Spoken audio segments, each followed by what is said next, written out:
और इस वक्त हमारे साथ मौजूद हैं सुशांत सिंह राजपूत के पिता के वकील विकास सिंह, जिन्होंने ये पूरा मामला अब तक देखा है और सुप्रीम कोर्ट में भी अपना पक्ष रखा उन्होंने।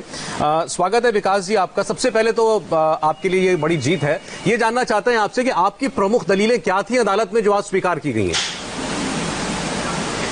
देखिए, बहुत खुशी की बात है कि हमारी सारी दलीलें मान ली गई। तो हमने कहा कि 406, अगर आप हमारा रिटर्न सबमिशन देखें और उसमें हमारे पॉइंट्स देखें तो जितने पॉइंट्स हमने रेज किए थे हर पे हमारे पक्ष में निर्णय हुआ है। हमने कहा था 406 में सुप्रीम कोर्ट का जुरिस्डिक्शन नहीं है इन्वेस्टिगेशन को ट्रांसफर करने का। सुप्रीम कोर्ट का जुरिस्डिक्शन सिर्फ आता है कोर्ट में जब मामला लंबित हो तब। चूंकि अभी मामला कोई कोर्ट में लंबित नहीं है इसलिए ट्रांसफर अभी हो ही नहीं सकता। हमने कहा था कि पटना में जुरिस्डिक्शन डेफिनेटली है, इसलिए पटना में सही एफआईआर दर्ज हुआ। हमने कहा था कि हमारे पिता, सुशांत के पिता के मांगने पे जब सीबीआई की जांच की मांग की गई तो बिहार सरकार ने सीबीआई के लिए नो ऑब्जेक्शन दिया और सेंट्रल गवर्नमेंट ने ले लिया। तो सुप्रीम कोर्ट ने यह भी मान ली कि हाँ, सेंट्रल गवर्नमेंट को लेने का बिल्कुल अधिकार था, सीबीआई को देने का अधिकार था। जहां तक कि मुंबई पुलिस का रवैया था, हमने कहा था 174 के प्रोसीडिंग में ये इन्वेस्टिगेशन हो ही नहीं सकता है। वो एक सिर्फ इंक्वेस्ट प्रोसीडिंग है जो कि बहुत ही प्रिलिमिनरी सा प्रोसीडिंग होता है। वो भी सुप्रीम कोर्ट ने मान ली। जो हमने नहीं मांगी और एडिशनली सुप्रीम कोर्ट ने हमको दी वो है कि जो सुप्रीम कोर्ट ने अपने 142 का, हालांकि ओरली हमने जिक्र किया था इस बात का कि 142 का जो इनहेरेंट पावर है सुप्रीम कोर्ट का, उसका इस्तेमाल करके सुप्रीम कोर्ट ने कह दिया कि इन सब के बावजूद हम अपना, एक तो सीबीआई में जाना सही है, उसके बावजूद कह दिया कि हम अपना अधिकार का इस्तेमाल करके हम, सुप्रीम कोर्ट कह रहा है कि ये मामला सीबीआई के पास जाना चाहिए।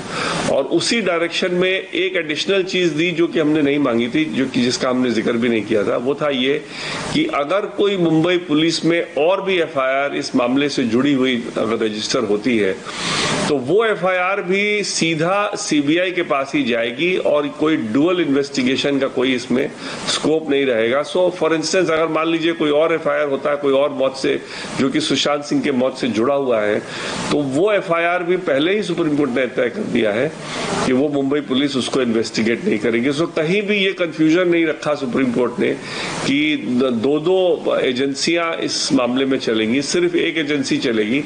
अब जो है मुंबई पुलिस को सारा कागज हैंडओवर कर देना होगा सीबीआई को और सीबीआई उसके बाद इसको पूरा अंजाम, प्रॉपर अंजाम तक लेके जाएगा। सर, अब ये समझना चाहते हैं दर्शक भी और हम भी कि जो बिहार पुलिस को एफआईआर की थी, बिहार पुलिस ने पिता के कहने पर, वो थी आत्महत्या के लिए उकसाने के आरोप में और साजिश रचने के आरोप में। इसके बाद बहुत से लोगों ने इसमें हत्या की संभावनाएं तलाशनी शुरू कर दी। अब जब सीबीआई जांच करेगी तो किस दिशा में जांच करेगी? दोनों ही करेगी, क्योंकि हमारा जो नामजद एफआईआर है उसमें तो हमने अबेटमेंट टू सुसाइड ही बोला हुआ है।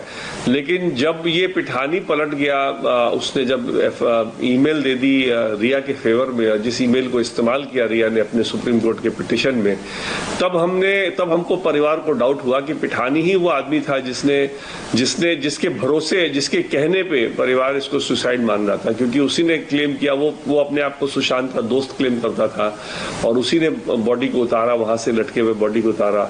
और जो भी इनकंसिस्टेंसीज थी, पिठानी के चक्कर में ही परिवार ने इसको सुसाइड मान लिया था। लेकिन जब पिठानी पलट गया, पिठानी जब रिया के साथ मिल गया, तब परिवार को पूरी तरह डाउट है कि ये मर्डर भी हो सकता है। और इस मर्डर में जो प्लेयर्स वो वही रहेंगे, अक्यूज्ड वही रहेंगे, क्योंकि पिठानी रिया का ही आदमी था, बाकी स्टाफ भी रिया ने ही रखवाए हुए थे। और अगर यूज किया गया तो उन लोगों को ही यूज किया गया है मर्डर के लिए। तो इसलिए अगर उस कॉन्स्पिरेसी के, मर्डर की कॉन्स्पिरेसी में कुछ और लोग शामिल हैं तो सीबीआई उसकी जांच करेगी। इसलिए आज के दिन में सीबीआई के पास एक खुला कैनवस है, अबेटमेंट टू सुसाइड नामजद एफआईआर में और परिवार के स्टेटमेंट में डाउट की मर्डर भी हो सकता है। धन्यवाद, थैंक यू। शुक्रिया बहुत बहुत आपका विकास सिंह जी। विकास सिंह परिवार के वकील थे। वो कह रहे हैं कि सीबीआई जब जांच करेगी तो इस संभावना से भी करेगी कि ये खुदकुशी के लिए उकसाने का मामला हो या फिर हो सकता है कत्ल का भी। और अब हमारे साथ दो और बहुत खास